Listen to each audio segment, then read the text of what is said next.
NCERT class 9 इतिहास history का NCERT class 9 का ऑब्जेक्टिव का ऑल क्लास 9 के लेवल का ऑल क्वेश्चन ऑल चैप्टर का ऑल क्वेश्चन की बात करते हैं तो पहला नंबर क्वेश्चन क्या है। पहला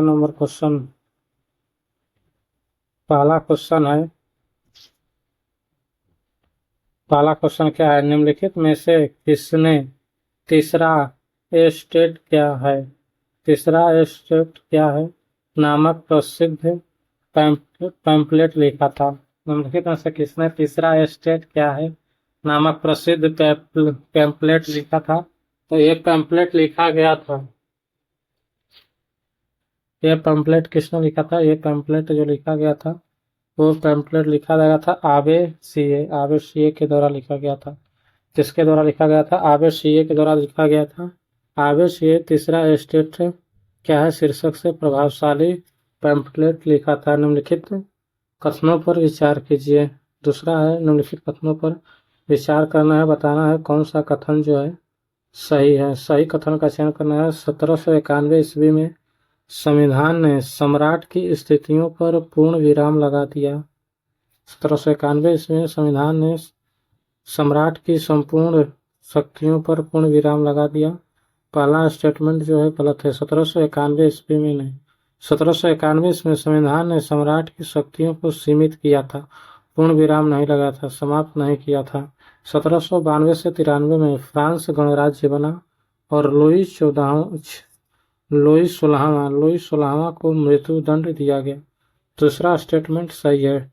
डायरेक्टरी शासन जैकोबियन गणराज्य के पतन के बाद स्थापित हुआ। तीसरा भी सही है। 2 और 3 सही है, पहला गलत है। तो पूछ रहा है कौन सा कथन सही है। ऑप्शन ए जो होगा सही होगा। कौन सा सही होगा, ऑप्शन ए। नेक्स्ट क्वेश्चन है क्वेश्चन नंबर 3। क्वेश्चन नंबर 3 है कि फ्रांसीसी समाज के बारे में निम्नलिखित कथनों पर विचार कीजिए। फ्रांसीसी समाज के बारे में निम्नलिखित कथनों पर विचार करना है, बताना। पहला कथन क्या है, 3 भागों में विभक्त था।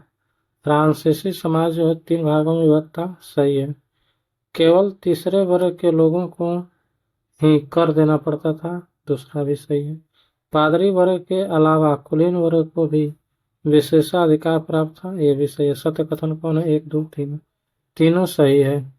देखिए 18वीं सदी में फ्रांसीसी समाज के 3 स्टेट में बांटा गया था और केवल तीसरे स्टेट के लोग से ही कर जो है मांगा जाता था। कर तीसरे ही स्टेट के लोग देते थे, जिन्हें जनसाधारण कहा जाता था। वर्गों में विभाजित फ्रांसीसी समाज मध्यकालीन सामंती व्यवस्था का अंग था। प्राचीन राजतंत्र का पद प्रयोग सामान्यतः सन 1789 से पहले के फ्रांसीसी समाज एवं संस्थाओं के लिए होता था। फ्रांसीसी समाज की वर्ग व्यवस्था को दर्शाता है। फ्रांसीसी समाज की वर्ग व्यवस्था को दर्शाता है। पूरी आबादी में लगभग 90% किसान थे, लेकिन जमीन के मालिक किसानों की संख्या बहुत कम थी। लगभग 60% जमीन पर कुलीनों, चर्च और तीसरे स्टेट के अमीरों का अधिकार था। प्रथम 2 स्टेट कुलीन वर्ग एवं पादरी वर्ग के लोगों को कुछ विशेषाधिकार जन्मजात प्राप्त थे। इनमें से सबसे महत्वपूर्ण विशेषाधिकार था राज्य को दिए जाने वाले करों से छूट। कुलीन वर्ग को कुछ अन्य सामंती विशेषाधिकारों से भी हासिल थे। वही किसानों से सामंती कर वसूल करता था। किसान अपने स्वामी की स्वामी के घर एवं खेतों में काम करना, स्वयं सेवा देना अथवा सड़कों के निर्माण में सहयोग आदि करने के लिए बाध्य थे।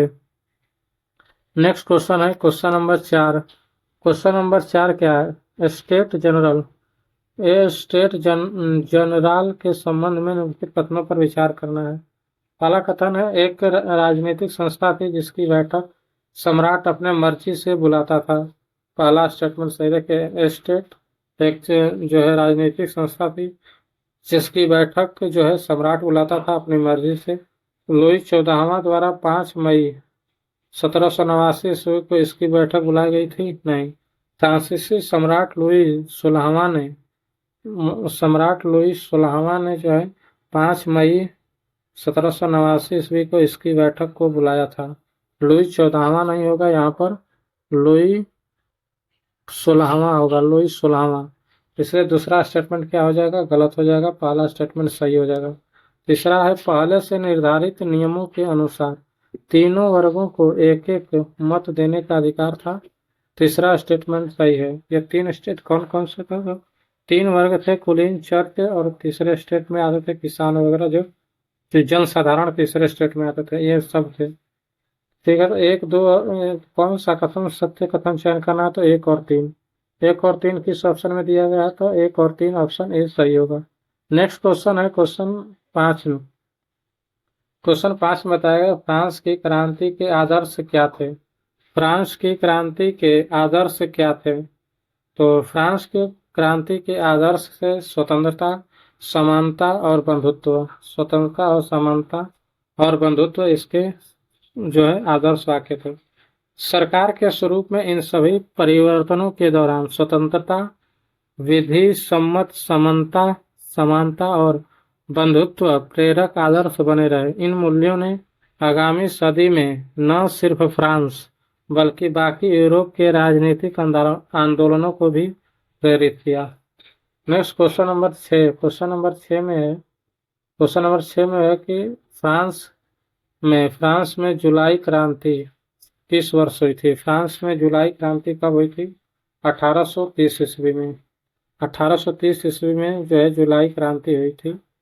राजा राम मोहन राय उस समय यूरोप में फैल रहे विचारों से प्रभावित होने वाले में से एक थे। फ्रांसीसी क्रांति और बाद में जुलाई क्रांति ने उनकी कल्पना को नई धार दी। देखिए, फ्रांस में 1830 ईस्वी में, फ्रांस में 1830 ईस्वी में हुई जुलाई क्रांति के बारे में जानने के बाद वह और किसी चीज के बारे में बात नहीं करते थे। हालांकि एक दुर्घटना के कारण वे उन दिनों लंगड़ाकर चलते थे, लेकिन इंग्लैंड जाते हुए केपटाउन में वह जिद करने लगे कि उन्हें क्रांतिकारी तिरंगे झंडे वाले युद्धपोत दिखाए जाएं। नेक्स्ट क्वेश्चन है क्वेश्चन नंबर 7। मॉन्टेस्क्यू के संबंध में बताना है कौन सा कथन जो है सत्य कथन का चयन करना है। मॉन्टेस्क्यू ने the Spirit of the Laws नामक पुस्तक की रचना की है। पहला स्टेटमेंट सही है। इस पुस्तक में सत्ता के शक्ति के विभाजन की बात लिखी गई है। दूसरा स्टेटमेंट भी सही है। एक और दो दोनों स्टेटमेंट जो है इसमें सही है, ऑप्शन सी हो जाएगा। नेक्स्ट क्वेश्चन है फ्रांस की नेशनल असेंबली के संबंध में। फ्रांस की नेशनल असेंबली के संबंध में लिखित कथनों पर विचार करना है, बताना है कौन सा कथन सही है। सत्य कथन का चयन करना है।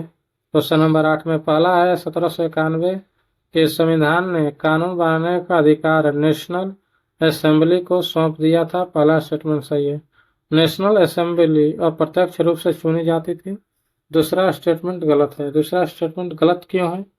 तो दूसरा स्टेटमेंट इसलिए गलत है कि नेशनल असेंबली अप्रत्यक्ष रूप से चुनी जाती थी। सत्य कथन का चयन करना है। तो दूसरा कथन गलत नहीं है, सॉरी, दूसरा कथन जो है गलत नहीं, दूसरा कथन सही है। नेशनल असेंबली जो है अप्रत्यक्ष रूप से ही चुनी जाती थी, उसमें प्रत्यक्ष चुनाव नहीं होता था। तीसरा का है 25 वर्ष से अधिक उम्र वाली सभी नागरिकों को वोट देने का अधिकार था। नहीं, तीसरा गलत क्यों है कि यहाँ पर 25 वर्ष से अधिक उम्र वाले केवल ऐसे पुरुषों को ही सक्रिय नागरिक का दर्जा दिया गया था जो कम से कम 3 दिन की मजदूरी के बराबर कर चुकता कर सकते थे। देखिए, इन्हें में नागरिक वोट वही दे सकते थे जो कि वोट कर चुकता कर दे सकते थे 3 दिन के लिए।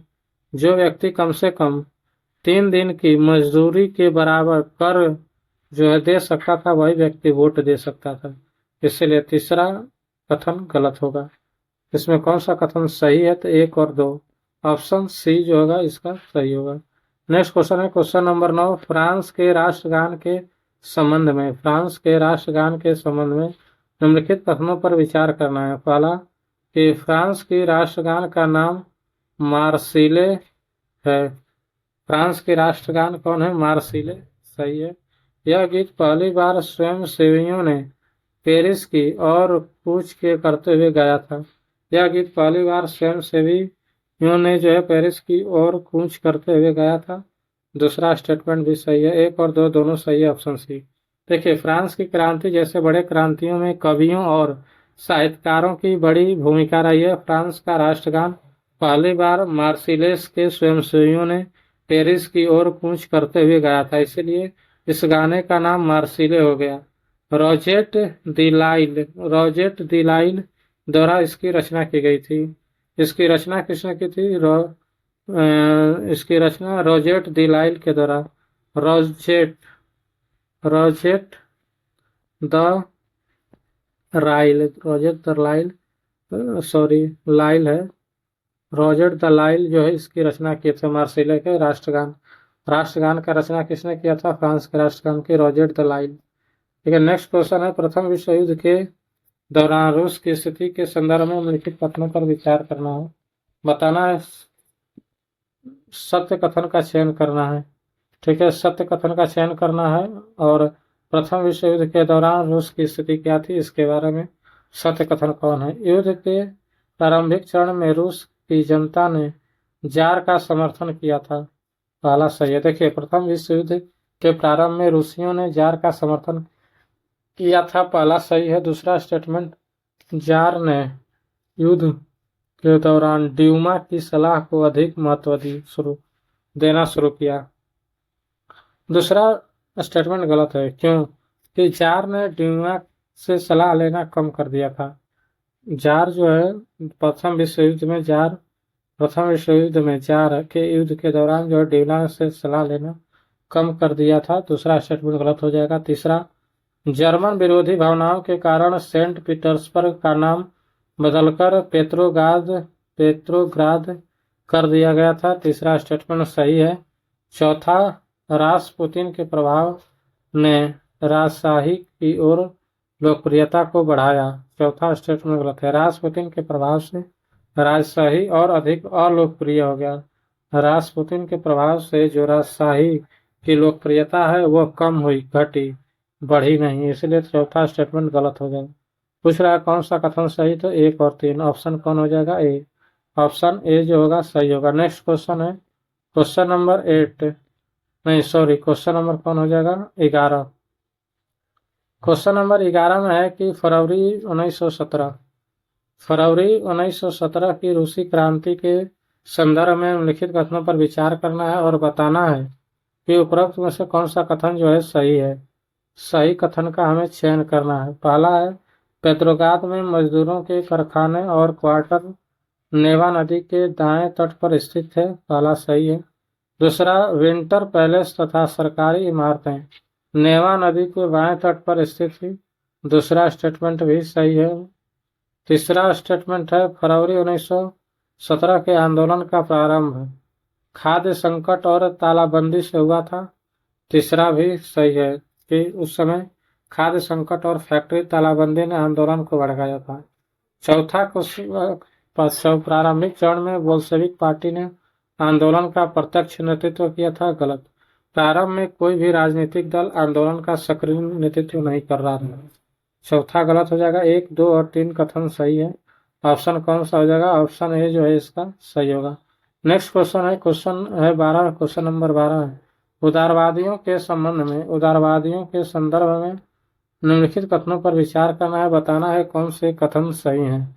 12, उदारवादी वे सभी धर्मों के बराबरी के पक्षधर थे, पहला सही है। उदारवादी समूह प्रतिनिधित्व आधारित निर्वाचित सरकार चाहते थे, दूसरा भी सही है। वे सार्वभौमिक वयस्क मताधिकार के समर्थक थे, तीसरा गलत है। यह प्रतिनिधि पर आधारित एक ऐसी निर्वाचित सरकार के पक्षधर थे जो शासकों और अफसरों के प्रभाव से मुक्त और सुप्रशिक्षित न्यायपालिका द्वारा स्थापित किए गए कानूनों के अनुसार कार्य चलाए। यह एक लोकतंत्रवादी नहीं था। यह लोग सार्वभौमिक वयस्क मताधिकार यानी सभी नागरिकों को वोट का अधिकार देने के पक्ष में नहीं थे। ये कभी भी जो है वयस्क मताधिकार के पक्ष में नहीं थे।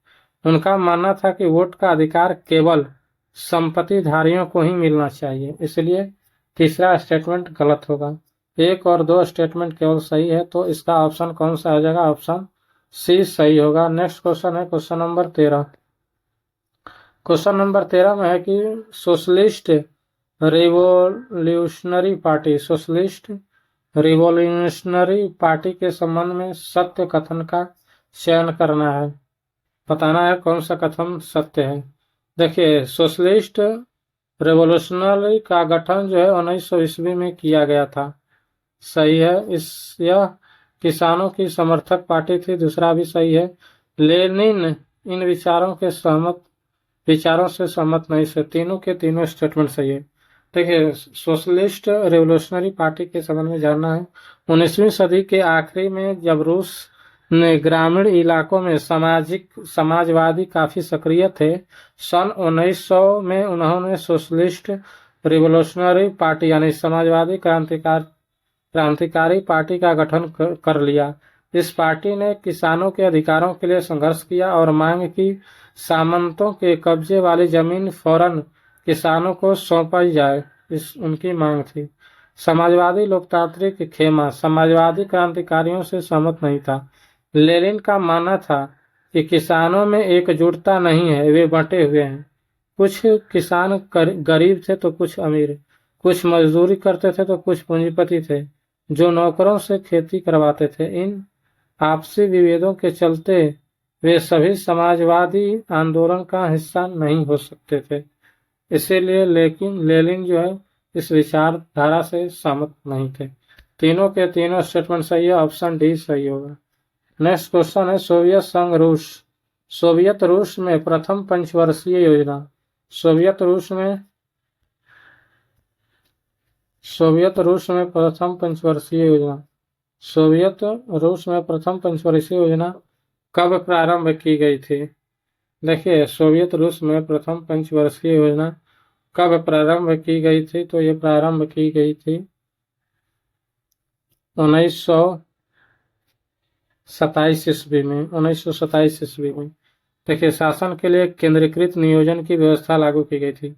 अफसर इस बात का हिसाब लगाते थे कि अर्थव्यवस्था किस तरफ काम करती है। तो 1927 ईस्वी में प्रथम पंचवर्षीय योजना जो है 27 से 32 तक लागू किया गया था। नेक्स्ट क्वेश्चन है क्वेश्चन नंबर 15। यूरोपीय समाजवाद के संदर्भ में निम्नलिखित कथनों पर विचार कीजिए और सत्य कथन का चयन करना है। तो समाजवादी निजी संपत्ति के विरोधी थे, सही है। कोऑपरेटिव यानी सामूहिक उद्यम समाजवाद का एक स्वरूप है, दूसरा भी सही है। मार्क्स का मानना था कि औद्योगिक समाज पूंजीवादी समाज है, तो तीसरा भी सही है। तीनों के तीनों जो कथन है सही है, ऑप्शन डी सही होगा।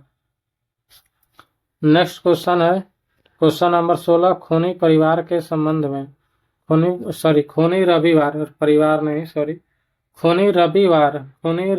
के संबंध में निम्नलिखित कथनों पर विचार करना है और सत्य कथन का चयन करना है। यह घटना 1917 में घटी जब मजदूरों का दल जार के महल के सामने विरोध प्रदर्शन करते हुए पहुंचा था। पहला स्टेटमेंट गलत है, क्यों गलत है? देखिए, रूस में मजदूरों ने काम के घंटे को लेकर घटाकर 8 घंटे किए जाने के वेतन वृद्धि और कार्य स्थिति में सुधार की मांग करते हुए हड़ताल पर चले गए थे। इसी दौरान जब पादरी गैपोन के नेतृत्व में मजदूरों का एक जुलूस विंटर पैलेस के सामने पहुंचा तो पुलिस ने मजदूरों पर हमला बोल दिया, इसलिए पहला स्टेटमेंट गलत होगा। जार के महल के नहीं, जार के महल के सामने नहीं गए थे, ये कहां पर गए थे? जुलूस विंटर पैलेस के सामने, पहला गलत हो जाएगा। दूसरा, मजदूर कार्य अवधि घटाकर 8 घंटे करने, वेतन वृद्धि, कार्य स्थिति में सुधार की मांग कर रहे थे, दूसरा स्टेटमेंट सही है, पहला गलत है, तो केवल 2 सही है। दूसरा पहला गलत क्यों है? क्योंकि यहाँ पर जब मजदूर दल जो है एक कहाँ पर पहुंचे थे? मजदूर दल जो है एक जुलूस लेकर विंटर पैलेस के सामने पहुंचे थे, न कि जार पैलेस के सामने। विंटर पैलेस होगा। नेक्स्ट क्वेश्चन है क्वेश्चन नंबर 17। क्वेश्चन नंबर 17 में है नासीवाद के उदय के संदर्भ में निम्नलिखित कथनों पर विचार करना है और बताना है कि कौन सा कथन जो है सही है। एडोल्फ हिटलर का जन्म ऑस्ट्रिया में हुआ था, सही है। प्रथम विश्व युद्ध के दौरान हिटलर जर्मनी सेना में संदेश वाहक के रूप में कार्य करता था, दूसरा सही है। वर्साय की संधि ने हिटलर के राजनीतिक विचारों को प्रभावित किया, तीसरा भी सही है। नात्सी पार्टी का मूल नाम जर्मन वर्कर्स पार्टी था, चौथा भी सही है। चारों के चारों स्टेटमेंट जो है सही है, इसीलिए ऑप्शन इसका सी होगा। नेक्स्ट क्वेश्चन है क्वेश्चन नंबर 18। निम्नलिखित में से किस घटना ने नासीवाद को जन आंदोलन बनने में सबसे अधिक सहायता प्रदान की थी? 1929 की महामंदी ने जो है नासीवाद को जन आंदोलन बनने में सबसे अधिक सहायता प्रदान की थी। महामंदी के कारण बेरोजगारी, बैंक दिवालिया और आर्थिक संकट बढ़ा, जिससे नासी प्रचार को व्यापक समर्थन मिला। नेक्स्ट क्वेश्चन है क्वेश्चन नंबर 19। निम्नलिखित घटनाओं को काल अनुक्रम में व्यवस्थित करना है, बताना है कौन सा कूट सही है। ठीक है, तो वर्साय की संधि कब हुई थी? वर्साय की संधि 1919 ईस्वी में हुई थी। वर्साय की संधि कब हुई थी? 1919 ईस्वी में। हिटलर का जर्मन वर्कर्स पार्टी से जुटना। देखिए, जर्मन वर्कर्स पार्टी से जो है हिटलर जुड़ा था कब? तो ये हिटलर 1919 में जो है, देखिए वर्साय की संधि के बाद, वर्साय की संधि के बाद हिटलर जो है जर्मन वर्कर्स पार्टी से जुड़ा था। 1919 ईस्वी में ही जुड़ा था, लेकिन वर्साय की संधि के बाद जुड़ा था। तीसरा है बवेरिया का पर कब्जे का असफल प्रयास कब किया गया था?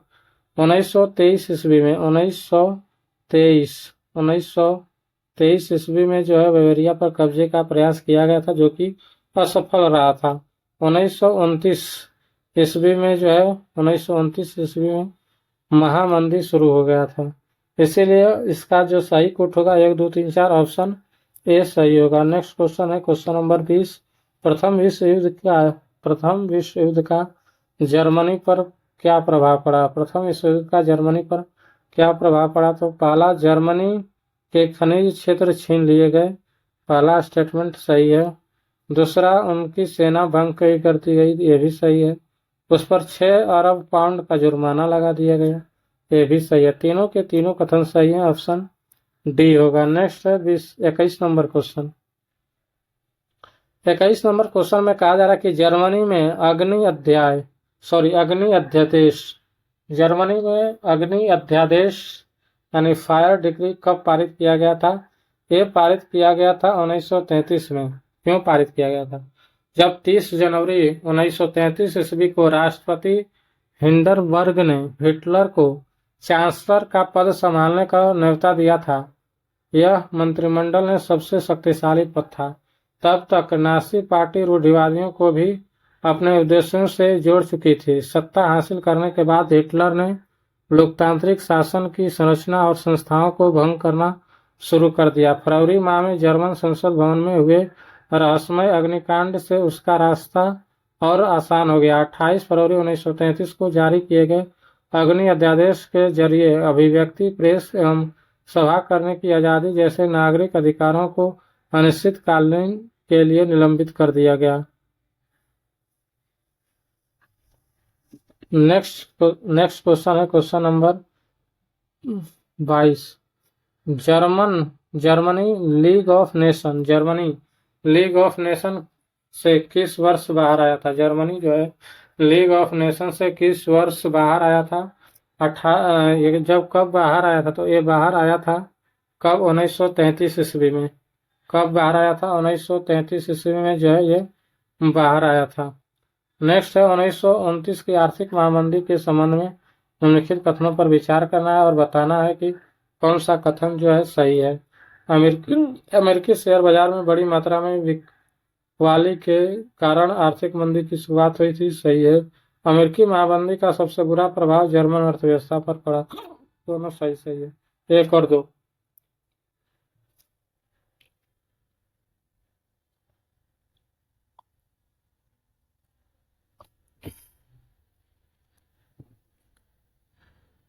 नेक्स्ट क्वेश्चन नंबर कौन है?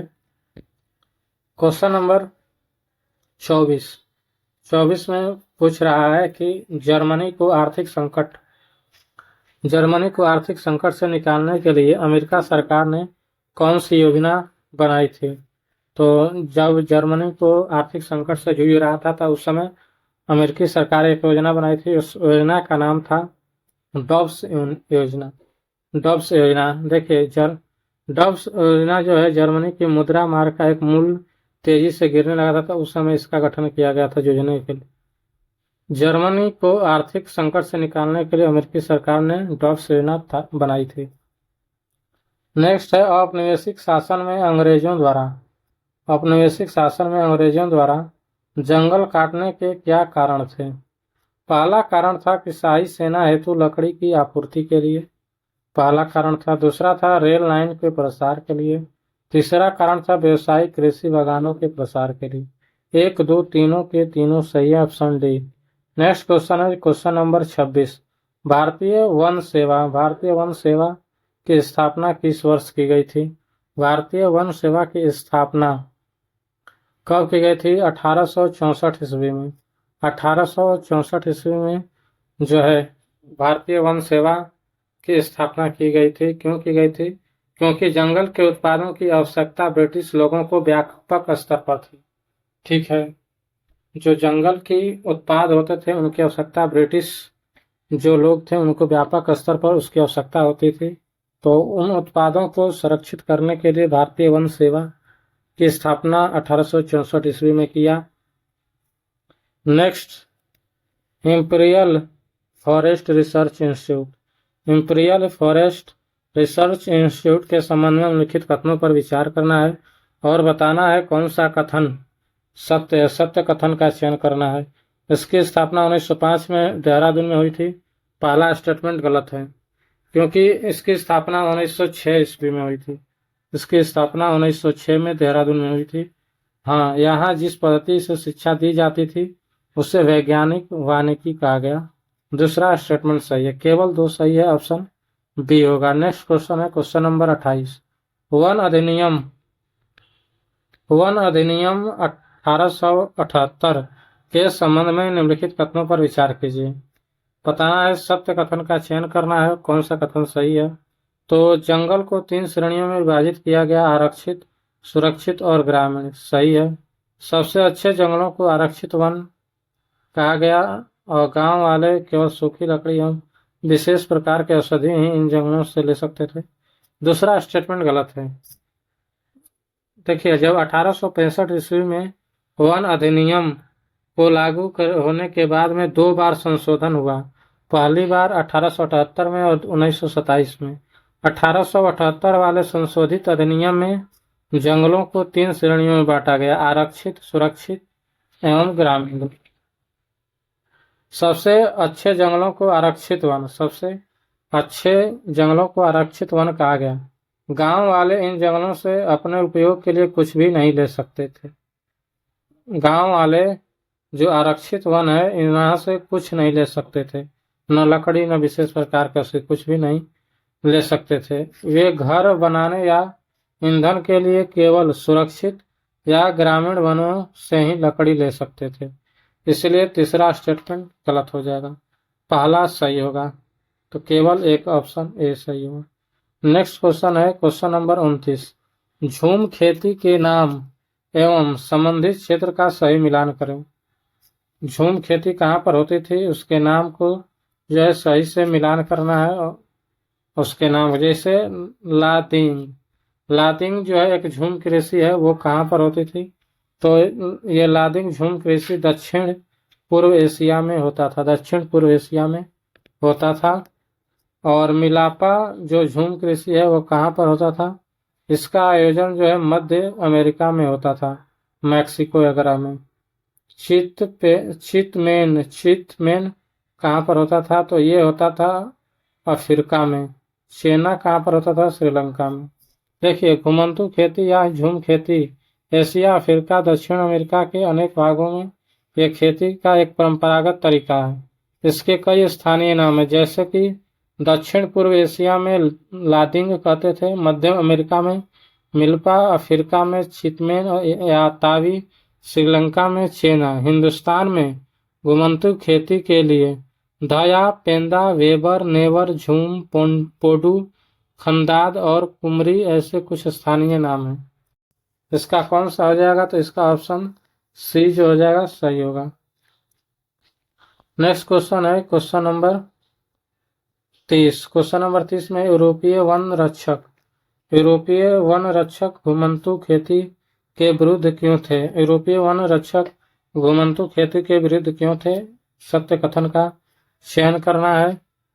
तो देखिए, यूरोपीय वन रक्षक घुमंतू खेती के विरुद्ध इसलिए थे कि पहला कारण था उनका घुमंतू खेती करने वाली जमीन इमारती लकड़ी के उत्पादन के लिए प्रतिकूल हो जाती थी।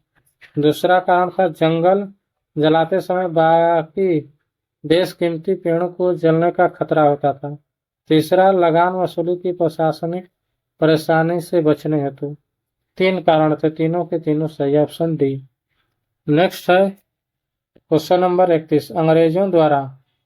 अंग्रेजों द्वारा वन व्यापार को सरकारी नियंत्रण में लेने के क्या प्रभाव है? जब अंग्रेज वन व्यापार को अपने सरकारी नियंत्रण में लिए तो उसका क्या इफेक्ट पड़ा? पहला इफेक्ट यह पड़ा कि वन व्यापार की इजारेदारी यूरोपीय व्यापारी कंपनियों को सौंप दी गई। पहला स्टेटमेंट सही हो गया। दूसरा, स्थानीय लोगों द्वारा शिकार करने और पशुओं के चराने पर बंदिश लगा दी गई। दूसरा स्टेटमेंट भी सही है। तीसरा, कुछ घुमंतू समुदाय खदानों और बागानों में काम करने को मजबूर थे। तीसरा स्टेटमेंट भी सही है। 1, 2 और 3 तीनों के तीनों स्टेटमेंट जो होगा सही है। ऑप्शन डी इसका सही हो जाएगा। नेक्स्ट क्वेश्चन है देवसारी या मान किसे कहा जाता था? देवसारी या मान किसे कहा जाता था? जनजातीय क्षेत्र में लकड़ी के बदले लगने वाला शुल्क देवसारी या मान कहलाता था। क्वेश्चन नंबर 32 में देवसारी या मान है। देवसारी जनजातीय क्षेत्र में जो लकड़ी के बदले में लगने वाला शुल्क होता था उसको मान है देवसारी कहते थे। क्वेश्चन नंबर 33 ब्लैंड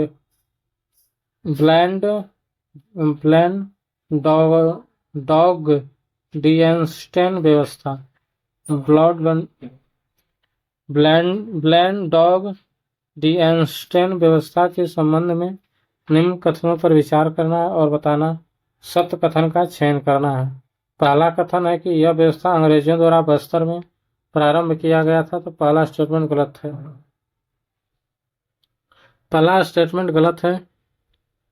ठीक है, ये व्यवस्था अंग्रेजों द्वारा शुरू नहीं किया गया था। डच ने इस व्यवस्था को जो है शुरू किया था, इसलिए पहला स्टेटमेंट गलत होगा। इसमें गांव वालों की लगान मुफ्त के बदले लकड़ी ढोने के लिए मुफ्त में भैंसे उपलब्ध कराए गए। दूसरा स्टेटमेंट सही। केवल 2 सही है, ऑप्शन बी। नेक्स्ट क्वेश्चन है क्वेश्चन नंबर 34।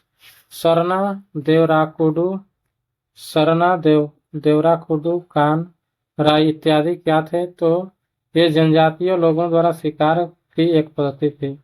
सरना भी एक पद्धति। सरना, देवराकुडू, कान, राई जनजातीय लोगों द्वारा शिकार की पद्धति थी, शिकार करने की पद्धति थी। नेक्स्ट क्वेश्चन है क्वेश्चन नंबर 35। औपनिवेशिक काल में खेती में तेजी से फैलाव आने के क्या कारण थे?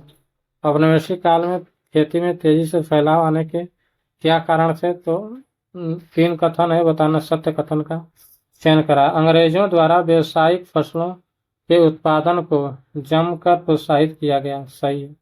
दूसरा कथन है औपनिवेशिक सरकार द्वारा जंगलों का अनुत्पादक समझा गया। दूसरा स्टेटमेंट भी सही है। तीसरा है यूरोप में चाय, कॉफी और रबड़ की मांग बढ़ गई थी। तीसरा स्टेटमेंट सही। 1, 2 और 3 तीनों के तीनों सही है, ऑप्शन डी सही होगा। नेक्स्ट क्वेश्चन है क्वेश्चन नंबर 36।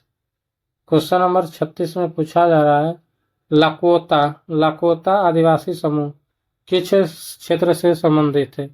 लाकोता जो आदिवासी समूह थे वे उत्तरी अमेरिका से संबंधित थे।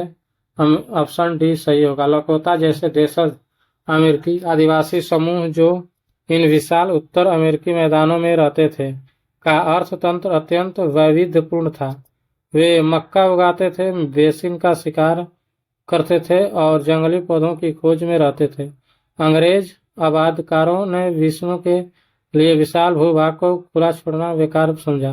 1860 के बाद विष्णु की बहुत बड़ी संख्या में हत्या की गई। देश का पहला वन महानिदेशक कौन था? देश का पहला वन निदेशक कौन था? वो था Dietrich Brandis. Dietrich Brandis. Option A सही होगा। Next question number 38। 38 में बोला गया जंगली जानवरों के निम्न कारणों से मारा गया था और सत्य कथन का चयन करना है। किन किन कारणों से जंगली जानवरों को मारा गया था? कथन को पढ़ना है, सत्य कथन का चयन करना है। पहला कथन है वे हिंदुस्तान को सभ्य बनाना चाहते थे, सही है। किसानों की रक्षा करना चाहते थे, ये भी सही है। जंगली जानवरों को मारना खेल का हिस्सा था, ये भी सही है। तीनों स्टेटमेंट सही है। ऑप्शन डी सही होगा। नेक्स्ट है 39 नंबर क्वेश्चन। कलांग समुदाय। कलांग समुदाय के लोगों के बारे में निम्नलिखित कथनों पर विचार कीजिए। पहला कथन है जावा के घुमंतु किसान। जावा के घुमंतु किसान थे। कलांग समुदाय जावा के घुमंतु किसान थे, तो पहला कथन सही हो जाएगा। दूसरा कथन है 1770 में कलांगों ने डेनिस किले पर हमला करके उनके शोषण के खिलाफ प्रतिरोध किया था। दूसरा स्टेटमेंट गलत है, ठीक है, क्योंकि कलांग उनके लिए काम करे। 1770 में कलांगों ने एक डच किले पर हमला करके, डेनिस नहीं, डच किला पर हमला करके इस प्रतिरोध किया, लेकिन इस विद्रोह को दबा दिया गया। दूसरा स्टेटमेंट गलत हो जाएगा, केवल एक ऑप्शन ए सही है। नेक्स्ट है क्वेश्चन नंबर 40। चरवाहा समुदाय। चरवाहा समुदाय तथा उनसे संबंधित तथ्य से मिलान करना है, बताना है सही कौन है। चरवाहा समुदाय, गोल्ला समुदाय। गोल्ला समुदाय थे क्या? गोल्ला समुदाय जो थे वो गाय भैंस पालते थे। जो गोल्ला समुदाय थे गाय भैंस पालते थे। कुरुमा समुदाय जो है भेड़ बकरियों पालते थे। रायका समुदाय जो है वो राजस्थान से संबंधित थे। और धंगर समुदाय महाराष्ट्र से संबंधित थे। ऑप्शन क्या हो जाएगा? बी ए सी डी। ऑप्शन बी जो होगा सही होगा। ऑप्शन बी इसका सही होगा। क्वेश्चन नंबर 41 है औपनिवेशिक सरकार ने किस वर्ष अपराधी जनजाति अधिनियम पारित किया था? औपनिवेशिक सरकार ने किस वर्ष अपराधी जनजाति अधिनियम पारित किया था? ये पारित किया गया था 1871 ईस्वी में। Option C. देखिए, जब अंग्रेज अफसर घुमंतु लोगों को शक की नज़र से देखते थे तो 1871 में औपनिवेशिक सरकार ने अपराधी जनजाति अधिनियम पारित किया। इन कानून के तहत दस्तकारों, व्यापारियों और चरवाहों के बहुत सारे समुदायों को अपराध घोषित कर दिया गया।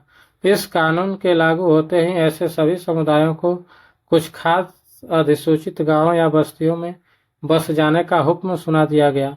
उनकी बिना परमिट आवाजाही पर रोक लगा दी गई। ग्राम पुलिस उन पर सदा नजर रखने लगी। नेक्स्ट है चरवाही टैक्स के संबंध में निम्नलिखित कथनों पर विचार करना है, सत्य कथन का चयन करना है।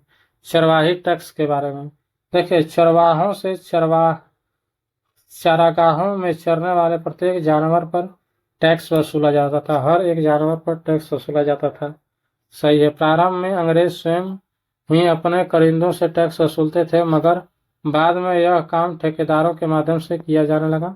दूसरा स्टेटमेंट गलत है। चरवाहों से चारागाहों में चरने वाले एक एक जानवर से टैक्स वसूला किया जाने लगा। देश के ज्यादातर चरवाही इलाकों में 19वीं सदी के मध्य से ही चरवाही टैक्स लागू कर दिया गया था। प्रारंभ में बोली लगाकर ठेकेदारों को टैक्स वसूली का काम सौंपा गया था। प्रारंभ में जो है स्वयं नहीं करते थे, ठेकेदार ही वसूल करते थे, लेकिन उस पर बोली लगता था। दूसरा स्टेटमेंट इसलिए गलत है क्योंकि उस बोली के आधार पर ठेकेदार ही वसूल करते थे। तीसरा स्टेटमेंट है किसी चारागाह में दाखिल होने के पहले चरवाहों को पास दिखाकर टैक्स अदा करना पड़ता था। सही है, 1 और 3 सही है। कौन सा ऑप्शन हो जाएगा? ऑप्शन ए सही है, ऑप्शन ए। नेक्स्ट क्वेश्चन है क्वेश्चन नंबर 43। क्वेश्चन नंबर 43 में चरवाही टैक्स के क्या प्रभाव है? चरवाही टैक्स के क्या प्रभाव है? चारागाहों का स्तर गिरने लगा। पहला स्टेटमेंट सही है, जब चरवाहों पर टैक्स लगने लगा, चरवाही पर टैक्स लगा चरवाही पर, तो जो चारागाह थे उनका स्तर गिरने लगा। दूसरा था कि जानवर बड़ी संख्या में मरने लगे क्योंकि उनको भोजन उपलब्ध नहीं होता था। इसलिए 1 और 2 दोनों स्टेटमेंट सही होगा। इसकी बात करते हैं व्याख्या की। जब चारागाह खेतों में बदलने लगे तो बचे हुए चारागाहों में चरने वाले जानवरों की तादाद बढ़ने लगी। इसका नतीजा यह हुआ कि चारागाह सदा जानवरों से भरे रहने लगे। अब तक जो घुमंतु चरवाहे अपने मवेशियों को कुछ दिन तक इलाके में चराते थे और उसके बाद किसी और इलाके में चले जाते थे, इस अदला बदली की वजह से पिछले चरागाह भी फिर से हरे भरे हो जाते थे। लेकिन चरवाहों की आवाजाही पर लगी बंदिशों और चारागाहों के बेहिसाब इस्तेमाल से चारागाहों का स्तर गिरने लगा। जानवरों के लिए चारा कम पड़ने लगा। फलस्वरूप जानवरों की सेहत और तादाद में गिरने लगी। चारे की कमी और जब तब पड़ने वाले अकाल की वजह से कमजोर और भूखे जानवर बड़ी संख्या में मरने लगे। नेक्स्ट क्वेश्चन है क्वेश्चन नंबर 44। मसाई लैंड के संबंध में लिखित कथनों पर विचार करना है और बताना है, सत्य कथन का चयन करना है। यह इथोपिया से लेकर तंजानिया तक फैला हुआ है, तो पहला स्टेटमेंट गलत है। मसाइयों की सबसे बड़ी समस्या यह रही है कि उनके चारागाह दिन प्रतिदिन सिमटते जा रहे थे। औपनिवेशिक शासन से पहले मसाई लैंड का इलाका उत्तर कीनिया से लेकर तंजानिया तक था। उत्तर कीनिया, इथोपिया नहीं होगा, उत्तर कीनिया से लेकर तंजानिया, उत्तर कीनिया से लेकर तंजानिया तक जो है, उत्तर कीनिया से लेकर तंजानिया तक जो है इस क्षेत्र फैला हुआ था। पहला स्टेटमेंट गलत हो जाएगा। दूसरा, औपनिवेशिक ताकतों ने मसाई लैंड का विभाजन कर दिया। दूसरा सही है कि जो औपनिवेशिक ताकत मसाई लैंड का विभाजन कर दिया। मतलब यहाँ पर केवल 2 स्टेटमेंट सही है, ऑप्शन बी हो जाएगा। नेक्स्ट क्वेश्चन है क्वेश्चन नंबर 45। औपनिवेशिक शासन तथा मसाइयों के संबंध में निम्नलिखित पूछा। औपनिवेशिक शासन और मसाइयों के संबंध में निम्नलिखित कथनों पर विचार करना है और सत्य कथन का चयन करना है। औपनिवेशिक सत्ता के हस्तक्षेप के कारण वरिष्ठ जनों और योद्धाओं की परंपरागत उम्र आधारित संस्था पूरी तरह समाप्त हो गई थी। पहला स्टेटमेंट गलत हो गया, पूरी तरह समाप्त नहीं हुई थी। दूसरा है, अमीर और गरीब चरवाहों के बीच भेदभाव बढ़ गया था। दूसरा सही है, केवल 20 सही है। नेक्स्ट, उत्तराखंड के ऊपरी घास के मैदान को क्या कहा जाता था? उत्तराखंड के ऊपरी घास के मैदान को क्या कहा जाता था? तो इसको कहा जाता था बुग्याल कहा जाता था। गढ़वाल और किमाऊ के गुज्जर चरवाहे सर्दियों में भाबर के सूखे जंगलों की तरफ और गर्मियों में ऊपरी घास के मैदान बुग्याल की तरफ चले जाते थे। इनमें से बहुत सारे हरे भरे चारागाहों की तलाश में 19वीं सदी में जम्मू से उत्तर प्रदेश की पहाड़ियों में आए थे और बाद में यह ही बस गए। नेक्स्ट क्वेश्चन नंबर क्या है? धांग समुदाय के बारे में निम्नलिखित कथनों पर विचार करना है और बताना है, सत्य कथन का चयन करना है। ये महाराष्ट्र के चरवाहा समुदाय है। धंगर जो है महाराष्ट्र का चरवाहा समुदाय है। पहला स्टेटमेंट सही है, ये महाराष्ट्र में पाए जाते हैं। ये बाजरे की फसल उगाते हैं। दूसरा भी सही है। 1 और 2 दोनों सही है। धंगर समुदाय के बारे में जानते हैं। धंगर समुदाय महाराष्ट्र का एक जाना माना चरवाहा समुदाय है। 20वीं सदी की शुरुआत में इस समुदाय की आबादी लगभग 4,67,000 थी। उनमें से ज्यादातर गणरीय या चरवाहे थे। हालांकि कुछ लोग कंबल और चादरें भी बनाते थे, जबकि कुछ भैंस पालते थे। धंगर गणरीय बरसात के दिनों में महाराष्ट्र के मध्य पठारों में रहते थे। ये एक अर्धशुष्क इलाका था जहाँ बारिश बहुत कम होती थी और मिट्टी भी खास उपजाऊ नहीं थी। चारों तरफ सिर्फ कटीली झाड़ियाँ होती थी। बाजरे जैसी सूखी फसलों के अलावा यहाँ और कुछ नहीं उगता था। मानसून में यह पट्टी धंगरों के जानवरों के लिए एक विशाल चारागाह बन जाती थी। अक्टूबर के आसपास धंगर बाजरे की कटाई करते थे। नेक्स्ट क्वेश्चन है क्वेश्चन नंबर 48। क्वेश्चन नंबर 48 क्या है? औपनिवेशिक शासन व्यवस्था। औपनिवेशिक शासन तथा चारागाहों। औपनिवेशिक शासन तथा चरवाहों के संबंध में निम्न कथनों पर विचार करें। पहला कथन है, अंग्रेज चरवाह भूमि को खेती के पक्ष में समाप्त कर देना चाहते थे। पहला स्टेटमेंट सही है। जो अंग्रेज है वो चाहते कि जो चरवाह भूमि है को खेती के पक्ष में समाप्त कर देना चाहते थे। दूसरा, वन संसाधनों की रक्षा के आड़ में चरवाहों के परंपरागत अधिकारों का विरोध किया। दूसरा भी सही है। एक और दो दोनों कथन जो है इसके सही होंगे। देखिए क्यों सही होंगे। देखिए, अंग्रेज ऐसी जमीन को बेकार मानते थे जो उसी खेती के लायक बनाना जरूरी था। इसी बात को ध्यान में रखते हुए 19वीं शताब्दी के मध्य से देश के विभिन्न भागों में प्रति भूमि विकास के लिए नियम बनाए जाने लगे। क्वेश्चन नंबर 49 क्या है? मसाई समुदाय के संबंध में निम्नलिखित कथनों जो मसाई समुदाय है उसके कथनों पर विचार करना है, सत्य कथन का चयन करना है। ये उत्तरी अमेरिका के निवासी थे? नहीं, पहला स्टेटमेंट गलत होगा। ये मध्य